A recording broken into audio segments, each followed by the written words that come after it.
The Talmud in Masechet Sanhedrin 97b says, Tipach ruchan shel mechashvei kitzin.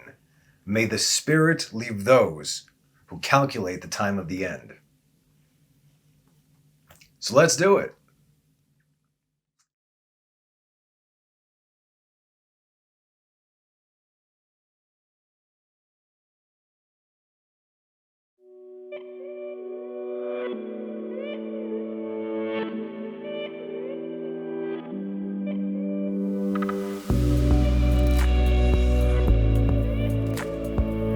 Hello everyone, and welcome back to the Tent of Abraham. I'm Tamir Kreisman from Jerusalem, Israel, and this is Daniel's timeline. As in all things Torah, or anything really, it's vital to always put things into context. To read full sentences, to read the full sentences correctly, to read full sentences correctly regarding other sentences which precede and follow them. And then, of course, to look at what our sages, the wise ones, had to say about it, thereby receiving such an in-depth understanding from all angles throughout time. It's amazing stuff. The truth of the matter is, usually those who take things out of context are either starting another religion based on what is already existing beforehand, otherwise there would be nothing, right? Or pushing an agenda via copy-paste, mix and match, confusing the weak-minded into following suit, which is essentially the same thing as starting another religion. So today we are going to present some information, and yes, it is about the end time timeline.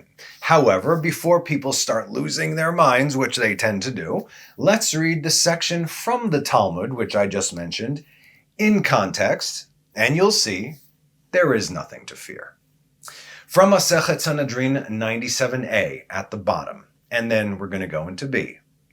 The school of Eliyahu taught, 6,000 years is the world, 2,000 chaos, 2,000 Torah, 2,000 years the period of Messiah. So we all know this. Just as there are 6 days of creation, the duration of the world as we know it is 6,000 years. True statement. Okay. What year are we in currently? We're in 5784, meaning we have 216 years until the maximum allotted time. The time of the absolute end, ready or not, it's now. Okay. What happens after that? Maybe we'll discuss that another time. But we need to focus on what's relevant to us right now. It is a fun class. Really, maybe I'll do it, but right now we're in the here and now. From the creation of the world until the year 2000, we call tohu, chaos, as in tohu, like we read in Genesis. And what happened in that very year, the year 2000, as we know, Abraham, Avraham Avinu, he was born in the year 1948, just like the establishment of the State of Israel in the modern day calendar. So Abraham was born in the year 1948 to the creation of the world. But exactly 52 years later, making it the year 2000, he began to journey towards the land of Israel, ushering in the age of Torah. When he was 50 years old, that's when he was thrown into the fiery furnace by Nimrod. 2 years later, he says, okay, let's go to this land, right? Which I understand we need to go there. Noah agreed. You could read this in the Sefer Yashar, the book of Jasher. The following 2,000 years, obviously the years of Torah, because you have the origins of our people, the very first commandment that was given to Abraham, Lech lecha me'artzecha. Abraham was actually 70 years old when he received that, was to go to the land of Israel, and that's where it all began. The entire emunah, be'el echad, the belief in one God, right? And the God of Israel, it all started with go to the land of Israel. And that's when Torah and the lifestyle of Torah came into the world. Monotheism, human decency, and the true acknowledgement of God in all things. Within those 2,000 years, the second, right, we received the Torah, became a nation. Both temples were built and destroyed. We also added a few exiles over there. And then we have the last 2,000 years. These are the years of Mashiach. Meaning that any time before these 2,000 years, the last 2,000 years, Mashiach could absolutely not have come.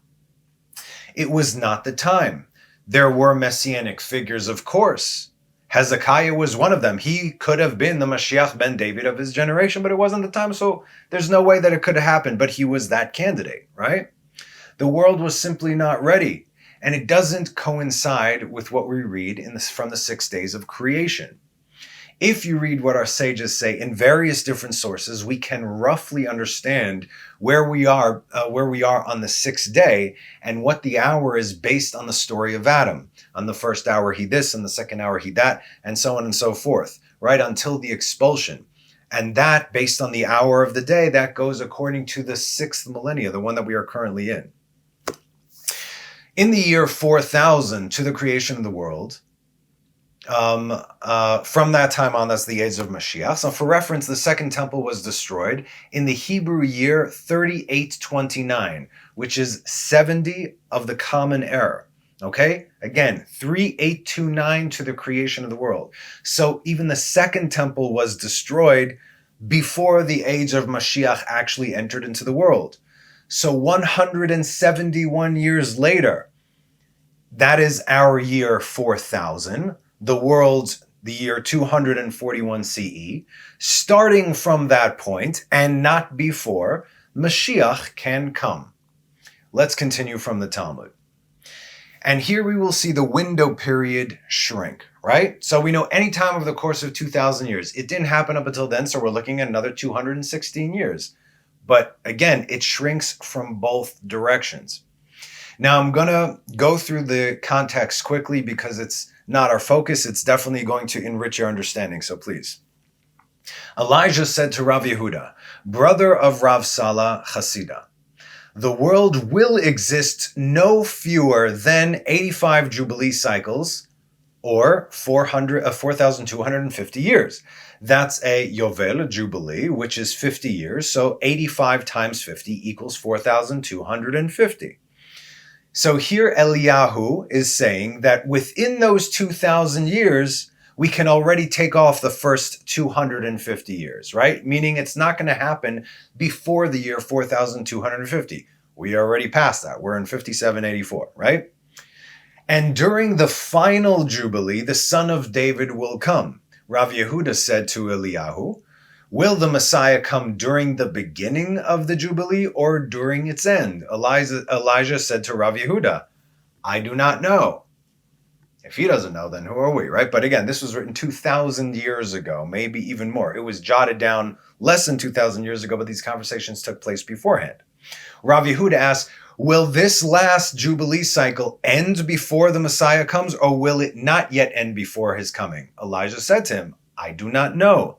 Rav Ashi says, this is what Elijah said to him, until that time, do not anticipate his coming. From this point forward, anticipate his coming. Meaning, for sure not before the year 4,250 to the creation of the world, which is 491 CE. In other words, only after 491 CE could the Messiah come, according to Elijah. And he's not wrong because it hasn't happened before, and we're still waiting. Okay, so we can already understand from our context that our sages are discussing here timelines of the end. Whoa. Here's another potential timeline. Rav Hanan bar Tachlifa sent a message to Rav Yosef. I found one man, and in his hand there was a scroll written in Asherit, in Assyrian, and also in the sacred tongue, meaning in Hebrew. I said to him, from where did this scroll come into your possession? He said to me, I was hired to serve in the Roman army, and I found the scroll among the Roman archives. It was clear that the scroll was written by Jews, right? Not Romans. And it was written in the scroll, after the year 4,291 years have elapsed from the creation of the world, meaning we already got the timeline from Eliyahu. It could only be after the year 4250. Now we're talking after 4291. have elapsed from the creation of the world will end. During those years, there will be the wars of the Taninim and the wars of Gog and Magog and the remaining years of the Messianic period. Then the world will be destroyed. What does it mean it will be destroyed? It will be renewed. Again, we'll discuss that maybe in the teaching coming the 7th, 8th, 9th, and 10th millennia. And the Holy One, blessed be He, will renew His world only after the passage of 7,000 years. Rav Acha, son of Rava, says that it was stated after the passage of 5,000 years. Okay, so clearly that time period has passed, since the date that was given was 1,493 years ago. So here we are, Mashiach hasn't come, the world is going the way it is. Okay, no problem. But still, we see our sages discussing timelines of the end. Has their spirit left them? See why it's important to understand these things. Again, I'm not getting into details here, but there are many details. It is taught, Rabbi Natan says, this verse penetrates and descends until the depths, meaning it goes beyond our understanding, quoting Habakkuk 2:3. For there shall be another vision for the appointed time, and he shall speak of the end, and it shall not fail. Though it tarry, wait for it. You know what this is? Chakeh, shniya, hold on, patience, wait for it. For it shall surely come, it shall not delay. What is the prophet alluding to? There will be many visions and times of the end. And if we get into it, we can see that almost all the sages have given us a date and a time.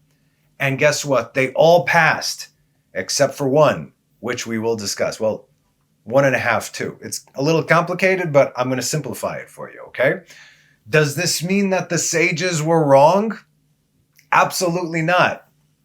Because what our sages gave us was not the actual time of the end, but rather auspicious times by which the end could come, by which Mashiach could be revealed, depending entirely on what?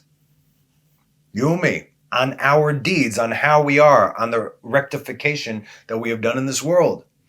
This is called et ratzon. Et, time, ratzon, desirable. Okay, auspicious times. And we have many of these auspicious times in our calendar throughout the year for many different things, different types of prayer, and so on. Our sages gave us, like, okay, on this and this date, if you want to pray for, let's say, if you want to pray for children, for marriage, for parnasa, for whatever, anything, it's on these specific times. And they even gave us the combination of the prayers that unlock those potential things, meaning those gates in heaven are opened at that time for these things. These are called auspicious times. And so also in the general cycle, they knew specific times that Mashiach could come if we are ready. We're still here, therefore we haven't been ready yet.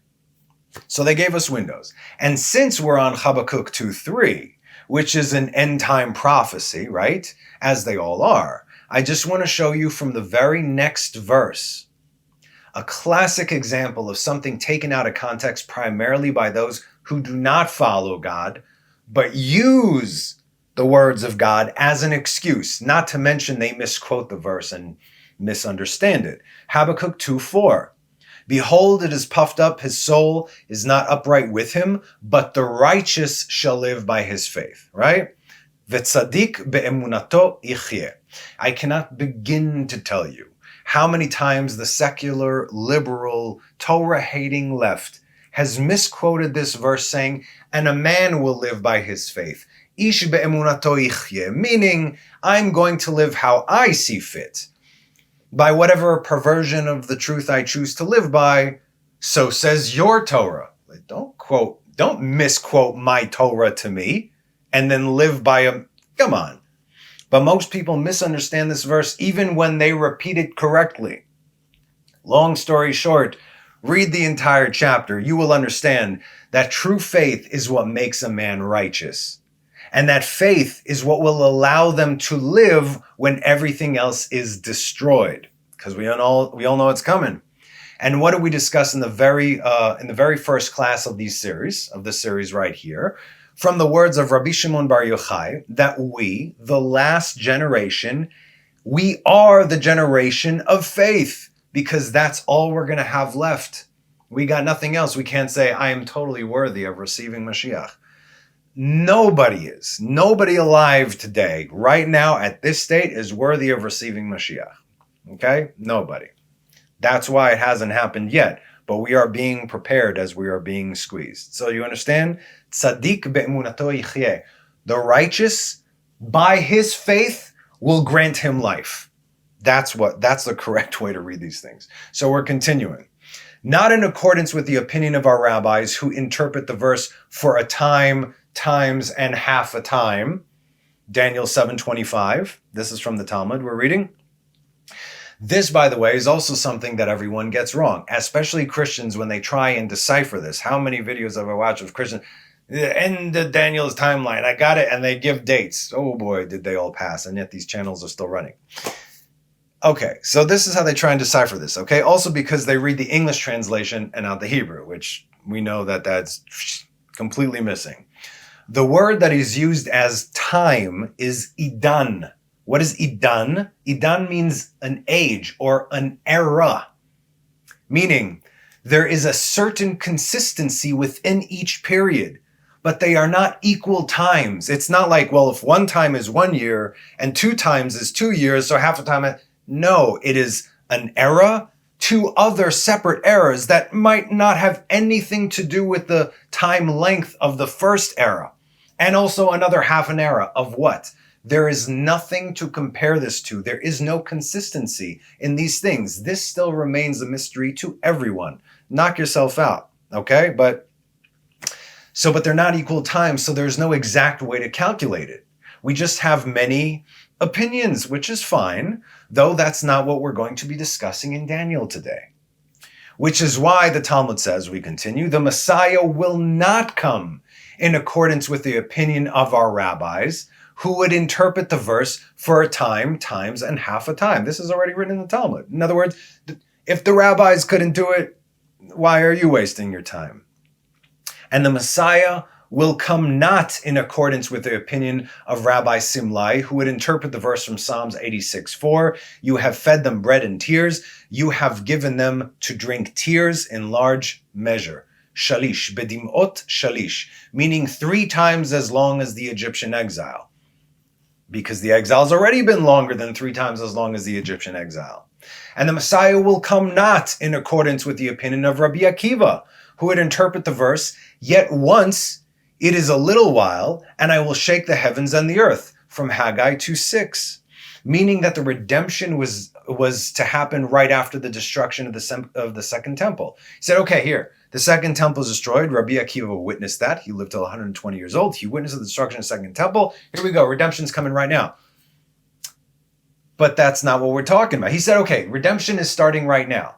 He's not wrong when it comes to that. The redemption, in fact, does start like that, okay? He wasn't off. Hagalut atchalta de geula. The exile is the beginning of the redemption. So people either misunderstood his words or they misunderstood his words. Now, with all this context, okay, we just discussed sage after sage saying time of the end, is it this, is it that? They're discussing these things. Great sages, right? Now the Gemara asks, what is the meaning of the phrase, and it declares of the end, and it does not lie, from Habakkuk 2:3. Rabbi Shmuel Bar Nachmani says that Rabbi Yonatan says, may the spirit, ruach, of those who calculate the end of days leave them. Here's our title verse. In the meantime, you should have been asking yourself the very obvious question, right? Which we discussed. If the Talmud recorded these conversations over 2,000 years ago, why then have we had dozens upon dozens, if not hundreds, well, I don't know hundreds, but definitely dozens, of end time dates given by our sages over the last 2,000 years? Context. Why does it say this? Let's continue reading. As they would say, once the end of days that they calculated would arrive, and the Messiah did not come, that he will no longer come at all. This is why. This is what they were warning us about. Meaning only those who would give a date and then say, and if Messiah doesn't come on this date, he's not coming at all. That is what it means. That's what this verse means. Okay? We understand it's very simple. So let's continue. Rather, wait for his coming. As it is stated, though he tarry, wait for it. Lest you were expecting, awaiting the end of days, and the Holy One, blessed be he, is not awaiting the end of days and does not want to redeem his people. The verse states, and therefore will the Lord wait to be gracious to you, and therefore will he be exalted to have mercy upon you? For the Lord is the God of judgment. Happy are all they who wait for him. Isaiah 30:18. What do we say every day as part of our charter, as part of the 13 principles of our faith? Ani ma'amin be'emunah shlema beviat HaMashiach ani ma'amin. Ve'af al pi she'itmamea, im kol ze achake lo. Come on. I believe in complete faith, in perfect faith, in the coming of Mashiach. And though he may tarry, and he is, because of us, despite all this, I will wait for him any day that he may come. As said in Isaiah 30:18 and 19, right? Therefore the Lord shall wait and be gracious to you, and therefore he shall withdraw to have mercy upon you. For the Lord is a God of justice. Fortunate are all who wait for him. For a nation shall dwell in Zion. Here. In Jerusalem. Also here. You shall not weep. He shall be gracious to you in Zion. And the sound of your cry, when he hears you, he shall respond to you. This also tells me we are going to be brought to crying out, to weeping, to tears. Okay, no problem. Again, terrifying as it may be, I'm focused on what comes next. Amen. Now we can get into it. It says of two individuals in the Torah who actually received the time of the end. The first was Jacob, as said in Genesis 49:1. Jacob called for his sons and said, gather, and I will tell you what will happen to you at the end of days. But he never did, as the Shekhinah famously removed that information from him, or at least the ability to share it with his kids. Why? Because if they knew it, it would be written. Then we would know it. We're not supposed to know it. Going back to what our sages said in the Talmud, can you imagine how difficult it would have been back then? They would not have taken that well. Let me tell you, in the time of the end, it's going to be in another almost 4,000 years, kids. Are you kidding me right now? What? Right now, if you tell people, okay, the end is coming in 100 years, people today will lose faith. Because wait a minute, all this thing is happening for nothing? If Jacob were to tell them the time of the end would only be in that much time, and you couldn't bring it sooner. Not only that, you're not even in the age of Mashiach yet. It's not happening. This is why the Rashbi, Rabbi Shimon Bar Yochai, 2,000 years ago, was crying when he raised his hands about the length of the final exile that we are currently in. Who is going to be able to hold that long? And it's not that long. Have we been alive for 2,000 years? I'm sure we've been reincarnated over and over and over again, and our souls feel it. That's why these days are like exhausting. It's like just... would you shut up and send the missiles already type of situation? I mean, we're going into Tisha B'Av right now. You understand? We're waiting for an attack from Iran. Just shut up and do it then. You know, like let's do this so we can get beyond this point. Now, I don't know if he saw the end necessarily, the Rashbi, although it wouldn't surprise me if he did, but he definitely saw how long it would take and prayed to God on our behalf, because who would be able to hold out everything that's going on, considering how increasingly difficult it's going to get. This is nothing, okay? Like I say, we're still living in houses, in homes, in apartments. We still have air conditioning, and we still have running water and food. Wait. And the second person who received the time of the end is Daniel, obviously. And just read Daniel chapter 12, as the time of the end is time and time and time and again over there, and yet sealed from the public, as it's written. 500 years ago, the Ari, the Holy Ari, told Rav Chaim Vital, his number one student, the one who wrote all his works, that he was supposed to be Mashiach of his generation, but instead of releasing the waters from beneath Jerusalem by the decree of the Sultan, he teleported to Syria, where he remained. The Ari told him that if he would have stayed and done that That would have been the living waters flowing from Jerusalem, from Zechariah 14:8. And again, there have been many more opportunities. But the bottom line, why none of these came to pass, is because Klal Yisrael are not ready. Otherwise, it would have happened. And also, Israel were not in their land. That's why even after the Holocaust, by the way, both parents, and I had 3 sets of grandparents. Okay, there was a divorce, they both remarried. 3 sets of my grandparents, all of them Holocaust survivors. And after the Holocaust, some were like, yo, I want nothing to do with this. You can't blame them. You've been through hell. You lost all your family. Only survivor. You've been through the horror of what the Nazis did. I get it if you got beef with God. Those that didn't came out saying, my grandmother, may she rest in peace. Looking at the heavens, okay, Mashiach, any day now. Where is he? Right now. We have just been liberated from death. But they weren't in Israel yet. See, that's the problem. All the end time prophecies have to do with Jews in the land of Israel, which is why it is so significant. The year 1948, starting that time, we are at the end times of the end of the Messianic age right now. Okay? It's all about Klal Yisrael in the land of Israel. But today, given the fact that according to our calendar, we have 216 years until the end of all the ends, meaning, like it or not, that is the time of Be'ita. It's called in its time. And all the things that need to take place before this time, Mashiach can still come in Achishena, in the hastening, right? 216 years, any time up until that time. In this class today, you're going to see how that table has shrunk even more. You'll see how close we actually are. All this from the verse is part of another end times prophecy from Isaiah 60, verse 22. Let's just read so we can familiar ourselves beforehand. And your people, all of them righteous, ve'amcha kulam tzadikim, shall inherit the land forever, a sign of my planting, the work of my hands in which I will glory. The smallest shall become 1,000, and the least a mighty nation. I am the Lord, in its time I will hasten it. Ani Adonai be'ita achishena, either like this or like that. I'm in charge of all these things, whether it's the time of the end or any time before that. I already got it written down. I know. As our sages say, if we merit, he will hasten. If not, in its time. So now that we have all this information, we can get down to business. Sorry, I'm not just here to be like, this is what it says. You need to understand. You need to educate yourselves. Okay, so I came across some new information over the course of the past 2 weeks.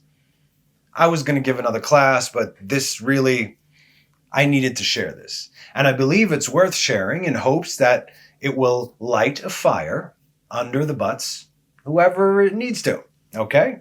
The first part of the video is from Shraga Schmeidler, okay, called The Secret of the Dome of the Rock. Now, I'll post the link to the video in the description below because all props goes to him.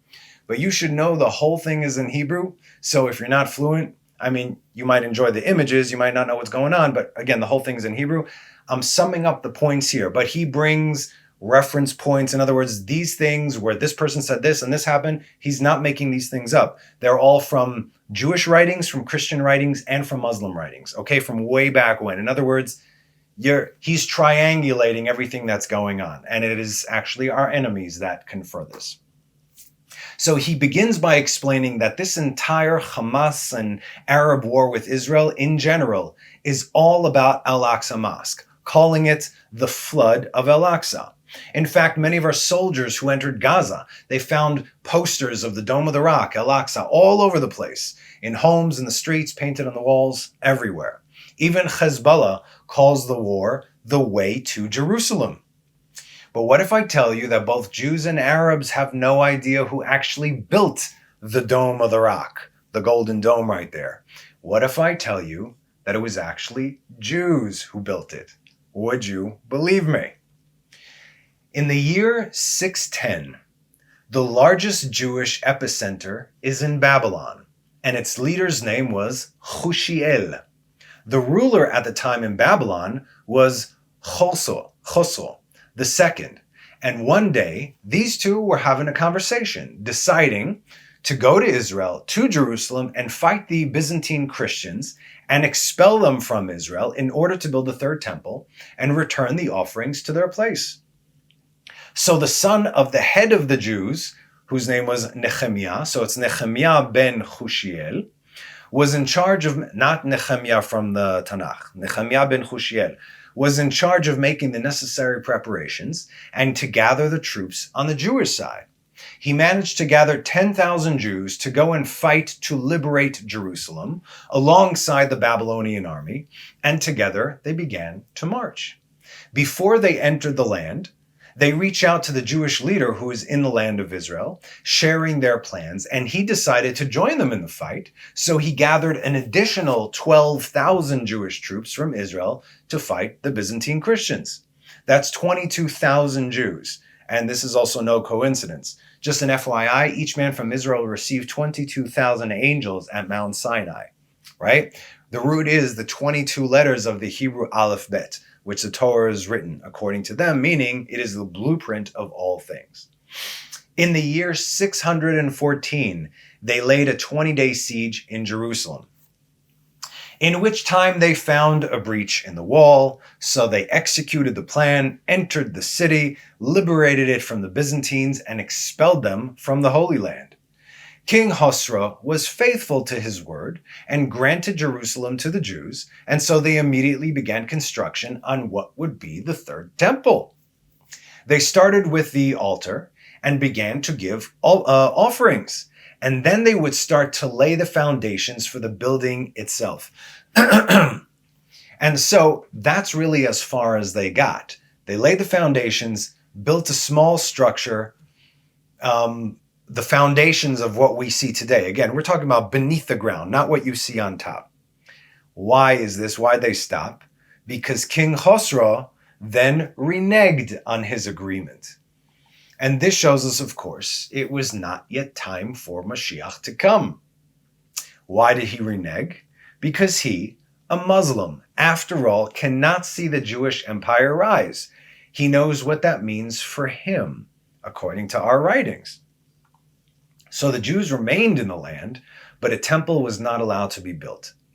16 years later, in the year 630, the Jews have had enough and decided to go to the Byzantines, this time offering them the same deal that they did the Babylonians. If you let us build a temple, we'll help you get rid of the Babylonians, right? Of the Muslims. To which they replied, sure, let's do it. The Jews raised a massive army and reconquered Jerusalem from the Babylonians, the early Muslims, and expelled them from the land. As the Byzantine Empire entered the land, they handed it over to them, right? The Jews handed it over to them. Okay, thank you for helping us conquer the land. Here's the land, here's Jerusalem, without a fight. Why? Since they had an agreement. You take everything, we just want to build our temple. What did the Byzantine Christians do?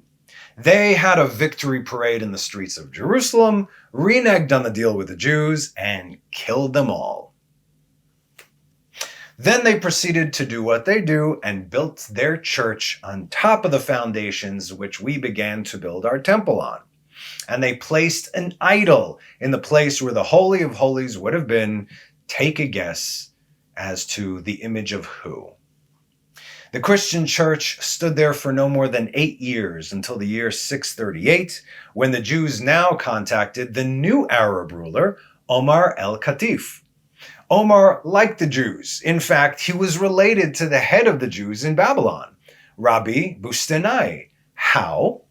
The sister of Omar's wife, his sister-in-law, converted to Judaism and married Rabbi Bustanai. So these two were brothers-in-law. You get it?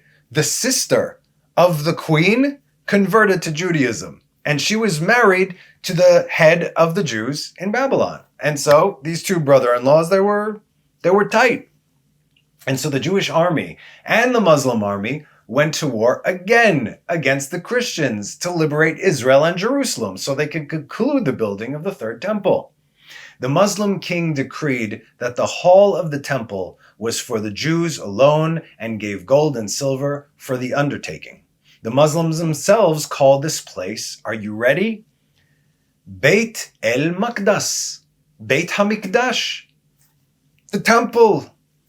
This is according to a 10th century Muslim cleric called El-Wasiti. Again, in the video, all the references are over there. I'm just kind of giving you the story over here.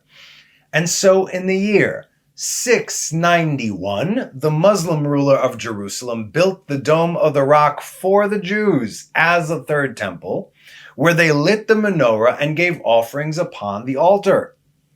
Of this it is written in the sacred Muslim texts, and I quote, Jerusalem, and that is the temple, Beit el-Maqdas, and the rock, called Heichal, hall. I will send my servant, Abed el-Malik, literally means servant of the king, to build and decorate you, and I will return to Beit HaMikdash. I will return to the Beit HaMikdash, its first reign, Solomon of the house of David, and I will crown her with gold and jewels and pearls, and I will restore my throne of glory, for I am Allah, God, the Master, and David is the king of the children of Israel. End quote. Amazing. This was in 691. The Muslims today will of course deny this, but history can speak for itself, since the foundations and the structure of the Dome of the Rock is Byzantine structure and architecture. Nowhere throughout the Muslim world are these kinds of structures found. Even like what we see today, the Dome of the Rock, that is not built by Muslims, that's actually Byzantines. So did the Byzantine Christians actually build it? No, they did not. In fact, it is historically documented that they purposefully turned the Temple Mount into a garbage dump. Literally, they dumped all their filth there on our Holy of Holies and our holiest place. These are the Christians, because it was a holy place for the Jews. So let's get a timeline going here. 614, the Jews conquered Jerusalem and built an altar and started building the foundations of the third temple. 630, the Byzantines turned what the Jews built into a church. 638, Omar al-Khatif restores the temple. Leadership did change, and that is only in the year 691 that the Muslims built what we know and see today as the Dome of the Rock. That, what we see today, that was concluded in 691. Granted, there had been much rebuilding, upgrading, renovations over the years, but the foundations had already been set long ago. Okay, so that's one thing. And again, if you're good with Hebrew, then please feel free to watch the video. It's 20 minutes. I just gave this to you in a few minutes right now. I just gave you the highlights. So there are many more details there. I posted again. I'm posting the link in the description so you can have it. Now let's go to the book of Daniel and the actual time that was given. Okay, so I was already going to do a video without this information that I just gave you. I got this information later on, which is like, yo, it makes so much more sense right now. Daniel 12, verses 11 and 12. And from the time the daily offering was removed and the silent abomination placed is 1,290. Fortunate is he who waits and reaches days of 1,335. We all know these, right? So two questions that people have been wondering for millennia. One, when do we start this count, right? And two, how do we place these numbers? Now, I got to tell you personally, I thought about this for a very long time because I know that this specifically, this is the time of the end. We also know this because we discussed this in the Pirkei Rabbi Eliezer teachings, but there's a rabbi called Rabbi Natan ben Uziel. 2,000 years ago, the guy had such Ruach HaKodesh, he also knew the time of the end. He translated the entire Tanakh into Aramaic, but it's all prophecy. Right now, I can only get my hands on I'm looking at the books over there. I can only get my hands on the Torah, the 5 books of Moses, where he translates them, and it's all prophecy. And I'm telling you already since October 7th, reading the verses that are things that should not have been written 2,000 years ago have been written. In other words, it's all prophecies, everything. And so when he started to write the book of Daniel, when he started to translate, meaning to write prophecy on the book of Daniel, it said, Yatzta bat kol mina shamayim, a voice from heaven said, who is revealing my secrets to the world? And he stood up, he said, me. And so the voice said, stop. And so he actually did a translation on the entire Tanakh, except for the book of Daniel, because the book of Daniel is the one place that gives you the exact date and time of when it's going to take place. So we don't have that. But again, because all this time has passed and time from the end is also being snipped, we're coming to a very small window, and we're going to see if these numbers actually plugged in correctly can fit a timeline. So let's take a look. Okay, so like I said, I've been researching this for the past few years, taking maps and history books and timelines, and how do I place these numbers for my own personal interest. I know others did not succeed, but it doesn't mean that I'm not going to try, right? I still need to try for me, and it never left me. Now, many of our sages, including Rabbi Shimon Bar Yochai, focus on the 45 days between those two timelines, right? In fact, if you could get your hands on Nistarot de Rashbi, the hidden things of Rabbi Shimon, only in Hebrew, you'll see somewhat of a grim reality during those 45 days for the Jews in a very, like in the very end of times. But of course, this is just one opinion. He gives several dates, Rabbi Shimon, by the way. Okay?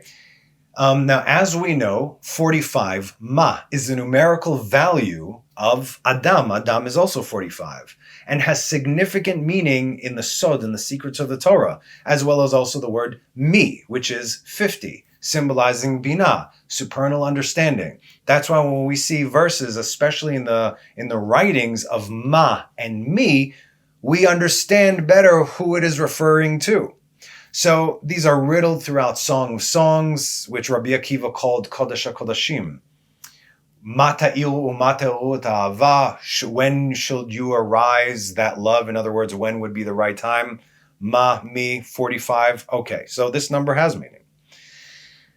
But what if the 45 days, the 45 years difference is not what we need to be looking at, but rather if we combine 1,290 with 1,335, right? Not if we lay them one on top of the other, but what if we add them one to the other? What does that give us? Where do we start the count? And what happens right at that point in between them? For 3 years, I never heard this opinion that I was investigating, that it was one after the other, that having to lay them. So where do I start the count? When did the offering stop, supposedly? Am I reading the verses correctly? I was going through this and I saw I was the only one with this opinion, which led me to think, I didn't come up with the chidush. Mi ani mani, seriously. If you're the only one that has this understanding, good for you. But if you could find one of our sages that says, yes, that means okay, because ein chadash tachat hashemesh, right? Okay, so like I said, for 3 years, I've been investigating this until last year. I saw that the Malbim had the same idea. Only he started the count from the verse and from the time the daily offering was removed, understanding that it was during the days of Atalia, according to him, from the destruction of the first temple. Meaning those years would have added up together to the year 5,585, according to the first option. But then he breaks the numbers into 3 different timelines again, just off. So we already passed the year 5,585, right? We are in 5784, so almost 300 years later. So that was not the right time to place those numbers. Nevertheless, I was happy that I could find a great tzaddik commentator who also thought to put those numbers like that. But I recently found some more, and this is where I got really excited. And it turns out the answer is actually in this one verse. In the one verse, it tells you how to break it down, as it gives us a breakdown of 2 timelines, but in English, you will never get to it. And from the time the daily offering was removed and the silent abomination placed is 1,290.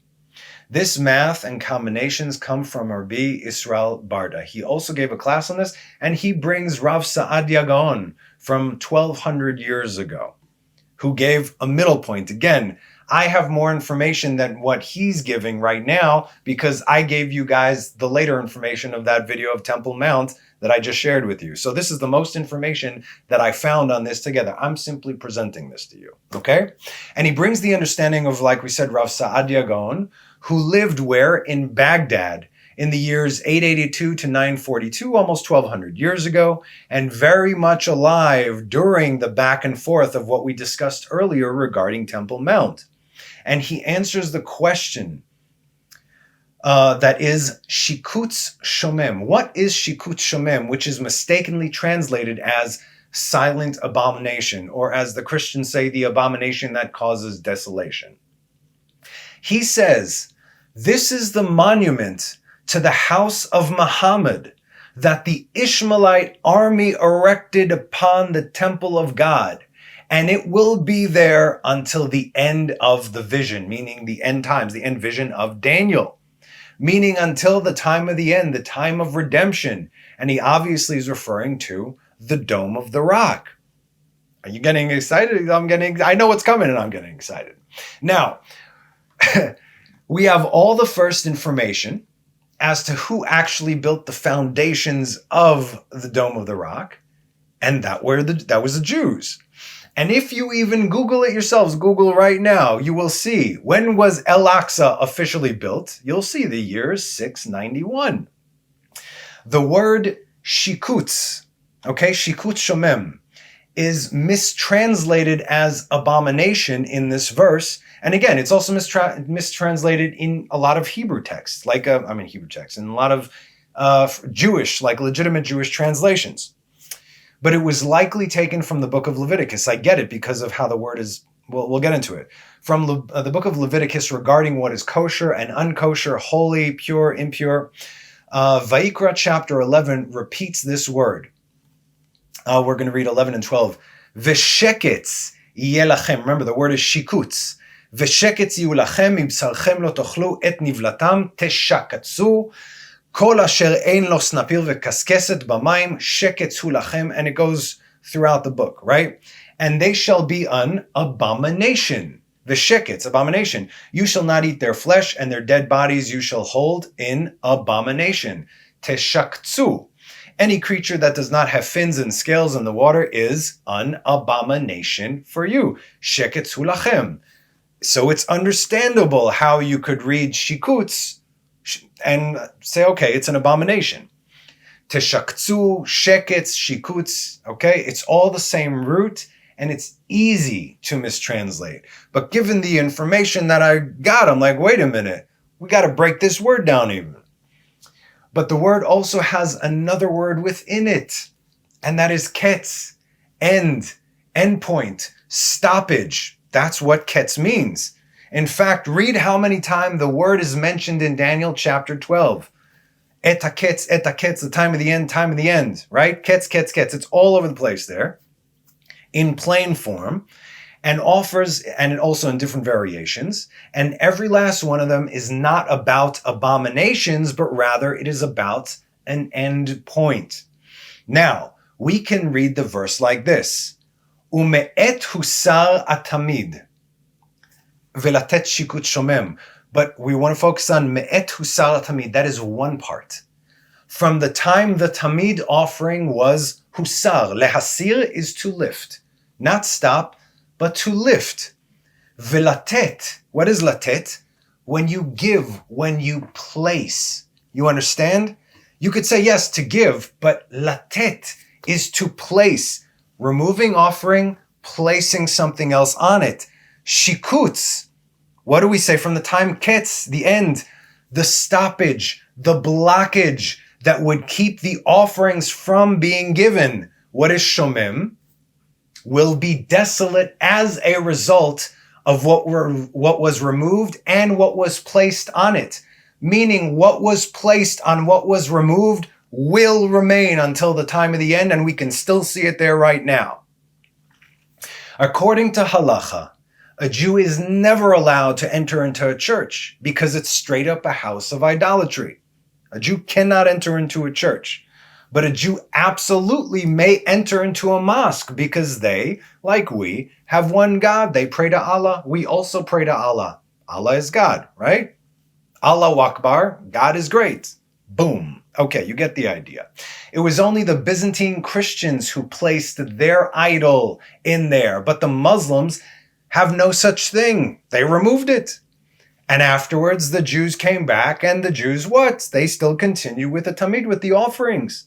And then the Muslims capped the house of God, thereby blocking, stopping, bringing an end to the korbanot, because they don't believe in the korbanot, and essentially keeping the place until the time of the end, keeping it desolate of what? Of the offerings, but not prayer, because they pray there 5 times a day. So how do we plug in these numbers? We have a central point. Now let's see if that works. Like we said, Daniel 12:11, and from the time the daily offering was removed and the silent abomination placed is 1,290. And from the time the daily offering was removed, that's the 1,290 timeline. From backwards to forwards. And the silent abomination placed, that's the 1,335 timeline. What's the middle point? 691. The year 691, when the mosque was officially capped right there, latet shikut shomem, when it was placed right there, as Rav Saadia Gaon said, if we add 1,335 to 691, what do we get? 2026. That's in 2 years. That's in a year and a half, actually.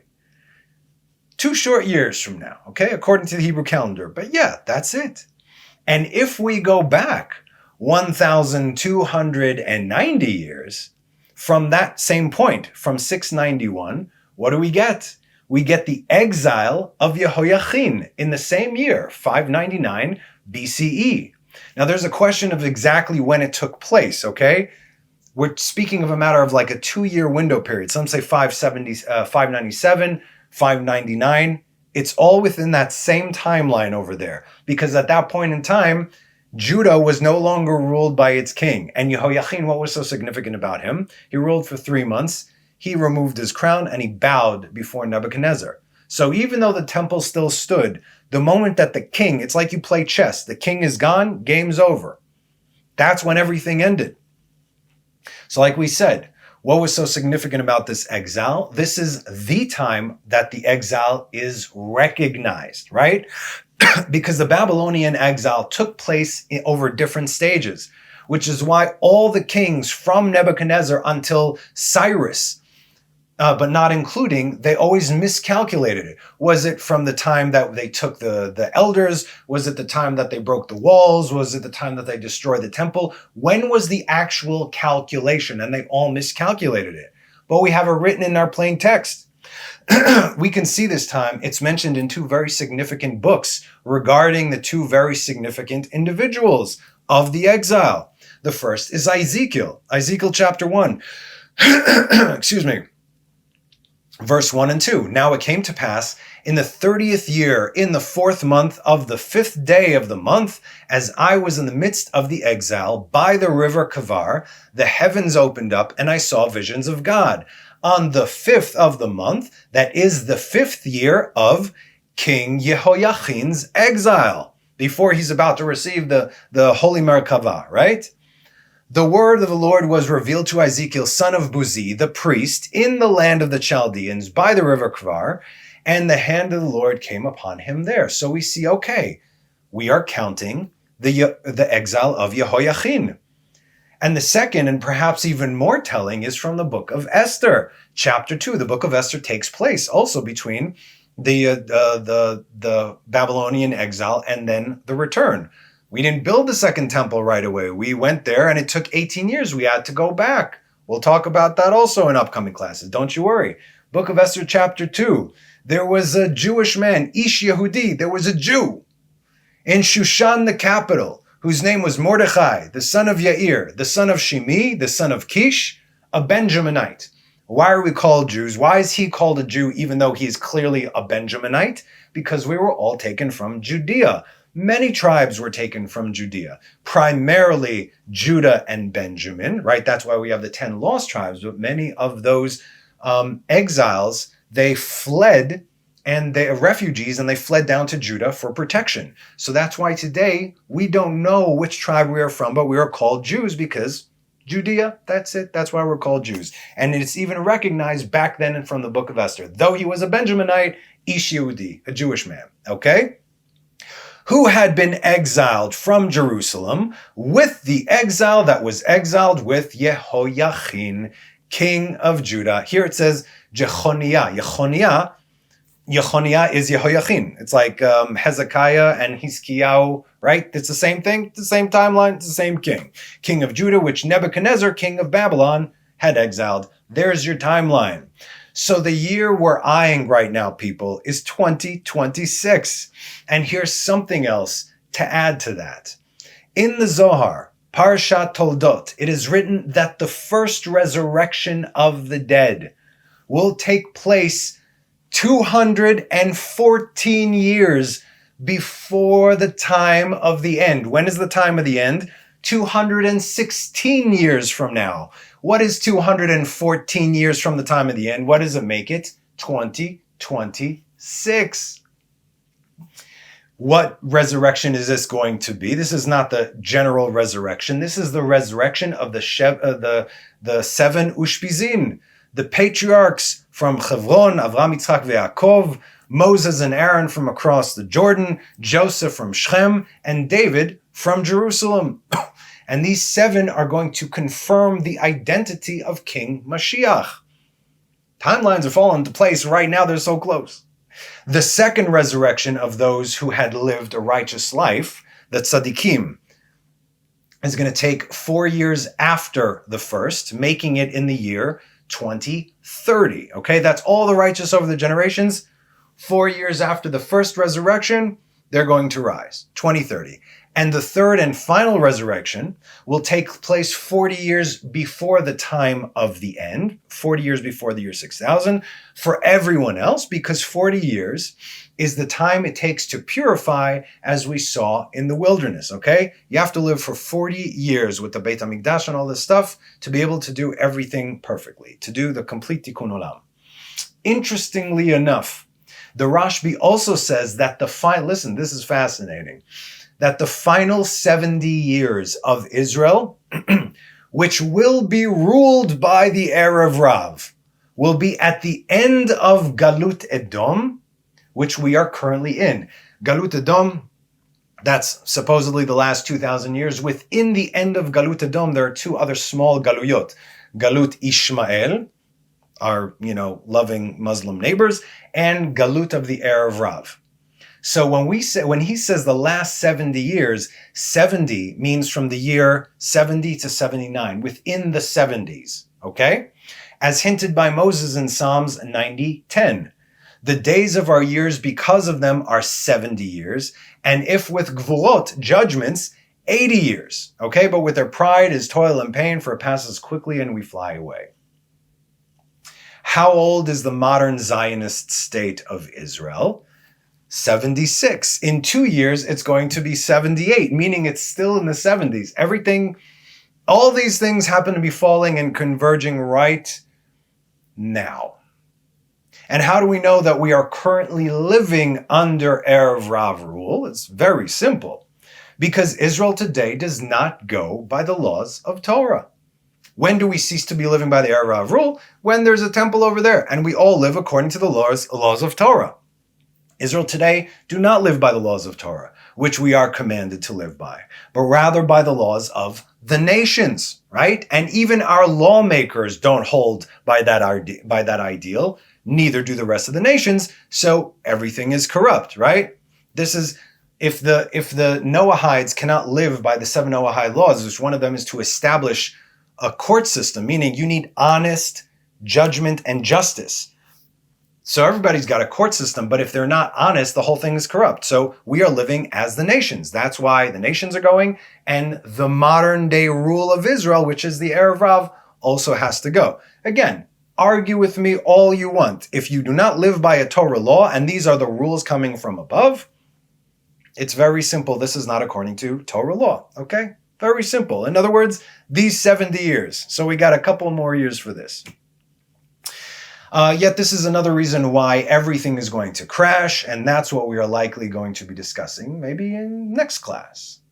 We are living in end times prophecy, people. I don't know about you, but I found this stuff fascinating, exciting, inspirational, encouraging. What a great time to be alive. Now, the last point that I want to discuss in this class is from the writings of the Ramban, Nachmanides, okay? From Shir HaShirim, Song of Songs. Okay, so we got this one thing from Daniel. I really hope you enjoy that.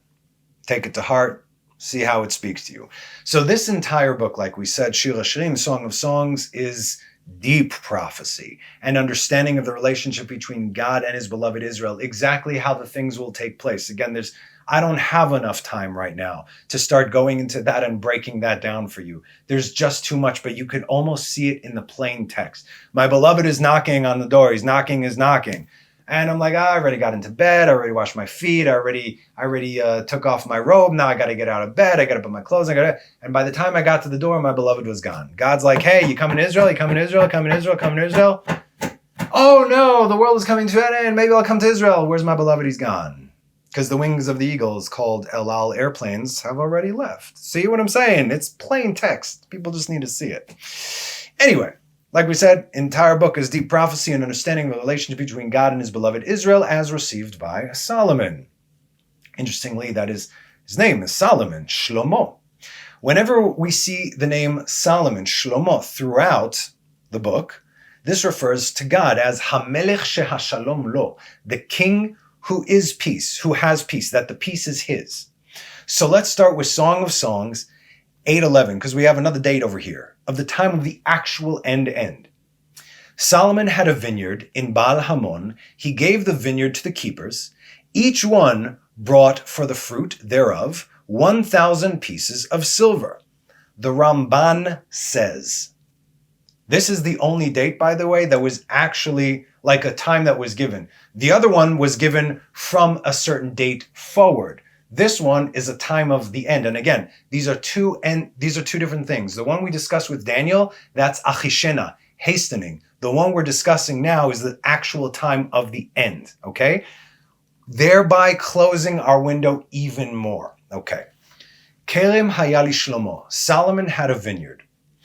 The peace belongs to God, and Israel are called Kerem, vineyard, as said in Isaiah 5:7. For the vineyard of the Lord of hosts is the house of Israel, and the people of Judah are the plant of his joy. And he hoped for justice, and behold, there was injustice, for righteousness, and behold, an outcry. Okay? So Israel are called Kerem, vineyard. And regarding his vineyard, he says in Isaiah 27:2-3, on that day, a vineyard producing wine, sing to it. I, the Lord, guard it. Every moment I water it, lest he visit upon it, night and day I guard it. Now that's very comforting, I think, right? Beval Hamon, in Baal Hamon, speaks of Israel's splendor that had been plundered by the nations from Isaiah 5:14. Therefore, the netherworld has expanded itself and opened its mouth without measure, and her splendor and her populace and multitudes shall descend, and those who rejoice therein. Ish yavi befiryo. Each one brought for the fruit thereof to her captors, meaning each one of Israel, right? Brought the fruit thereof to her captors as they took a toll on Israel from their bodies and their finances.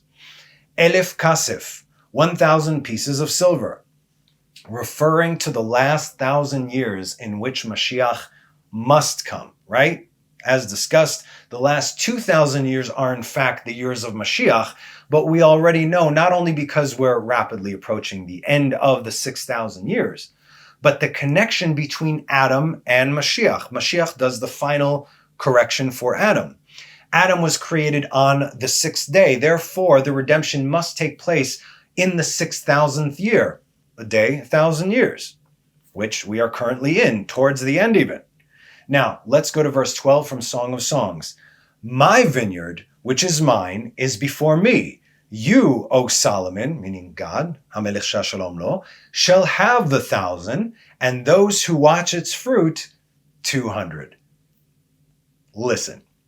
Kalmi Shelefanai, my vineyard which is mine is before me. After they have been taken out of exile, they will be in my charge as they first were. Like we said, the beginning of this was when? 1948. But we're still in exile by default since there is no temple. As our sages say, a generation that the temple was not built in its day, it's as if it was destroyed in its day. So we have no reason to be happy. Meaning because the temple is still not there, because we do not merit the temple to be built. But we can change that. And this is what I discovered the last few years, and nobody taught me this my entire life. And so I'm getting very agitated. Why are we not doing this? There's a consciousness that needs to come, and we will be discussing that as well. Let's continue. Ha'elef lecha Shlomo, 1,000 to you, O Solomon, referring again to the Mashiach from the house of David coming at this time. Now get this, so 1,000, that's of God, the last year, the last 1,000 years in which God is going to send his Mashiach, u'matayim lenotrim et piryo, and those who watch its fruit, 200. What does the Ramban say? Meaning 200 from the 1,000 to those who are keepers of the Torah and the mitzvot, who died and yearned for the time of the end and the resurrection of the dead, which will be 200 years before the end of the 6,000th year. Do you understand? Do you understand what I just said? The Ramban is giving us a date, and that date is Be'ita, in its time, as in this is the actual time of the end. It's not 6,000. The final end point, the ready or not here I come end point, the final date in which the redemption can take place, because there is no time after that. And that is 15 years from now. Wow. And that means that any time before that time, up until a day before Rosh Hashanah 2039, because the day of judgment, the end, that is when when actually Adam was born, Rosh Hashanah. Rosh Hashanah 2039, Mashiach can arrive.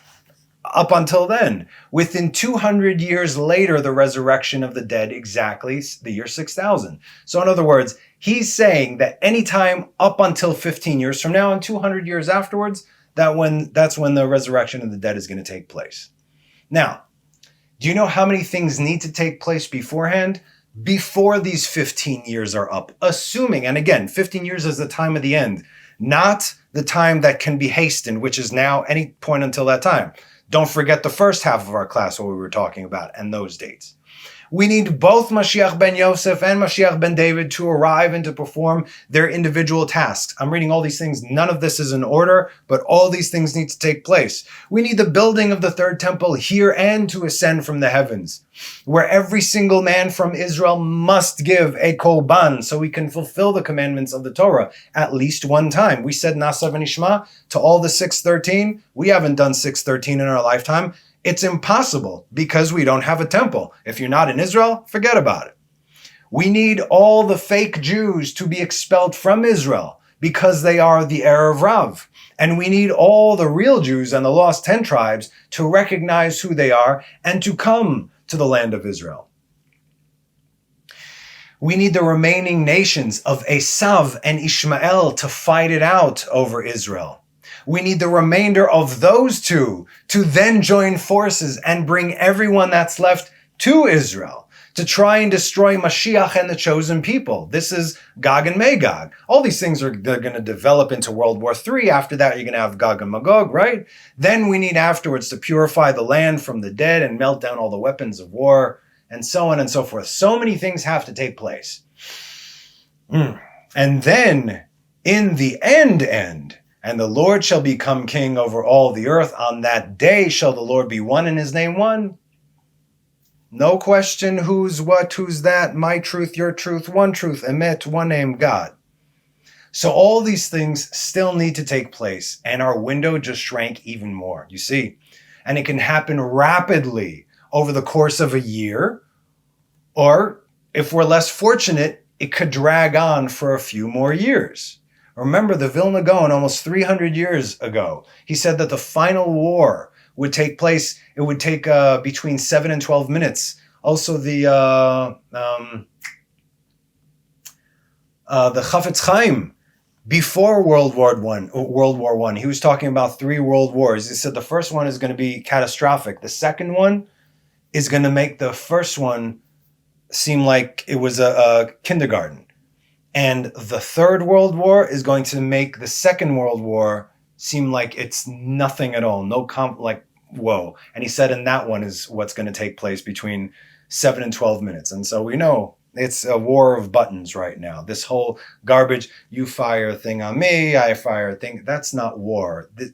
War is not taking place. We will know when war is taking place, okay? I don't know if these videos are going to be going on when it actually breaks out. We'll see. Okay, so that's obviously a nuclear war, which simply did not exist back then. How would he know? Because he's awesome. But this is short hinted in Zechariah 14:12. And this shall be the plague wherewith the Lord will smite all the nations who besieged Jerusalem. His flesh will waste away while he still stands on his feet. His eyes will waste away in their sockets, and his tongue shall waste away in his mouth. Fallout, maybe? Besieged, tzav'u.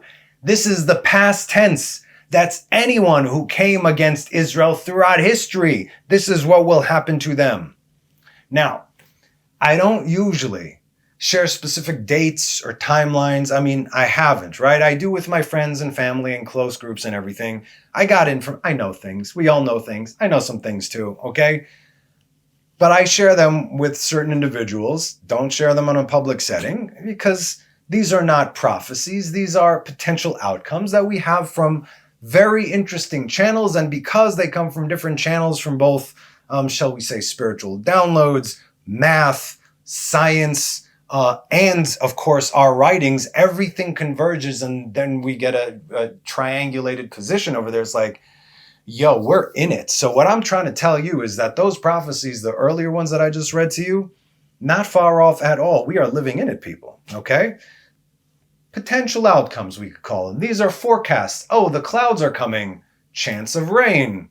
Look at what's coming. Everything is matching. We need our eyes to be open. We can't hope it away. No, we have to be very real with where we're at. So these are forecasts that at any point in time, they can also change. And they often do based on us.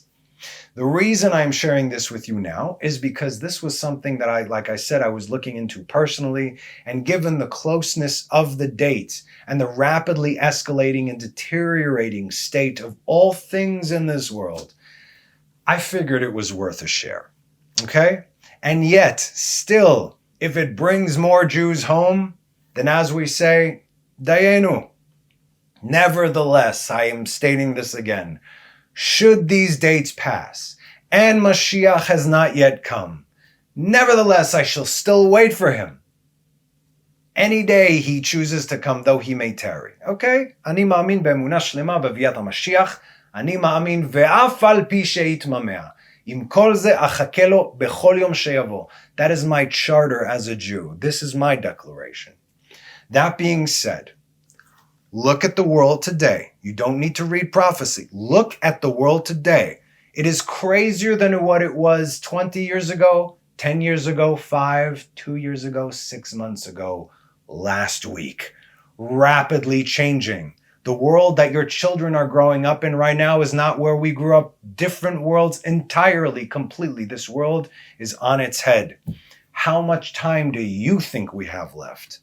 How long do you think we can continue at this current state before going into civil wars in the States, in France, in the UK, and here in Israel? The plan has always been divide and conquer. Right versus left, religious versus secular, conservative versus liberal, east versus west. No one ever questions who shook the jar. I say question that. Then, and if you see actually who does it, then maybe you'll have the fear of God put in you. And then you can make a change. In any case, I do hope that you enjoyed this video. If you think, again, as always, it can benefit anyone, please share it with them, okay? Our goal is to light the fire, like we said, beneath the Jews who have the ability to return to the land and to fulfill their word to God. Because until that happens, it gets worse and worse for everyone. That's the responsibility that Jews carry. So, if we can save one, everyone counts. We can all partake in the coming of the swiftly coming of the inevitable redemption. And on that note, people, have a meaningful fast. Remember our temples. Remember why they were both destroyed, what happened over the years. Remember our exile, and remember how this day began over 3,000 years ago, when the children of Israel made up excuses as to why they should not enter the land of Israel. And we have been paying for it ever since. Email me if you have any questions. Have a good rest of the week. Be safe, and I hope to see you all next time. Bye-bye.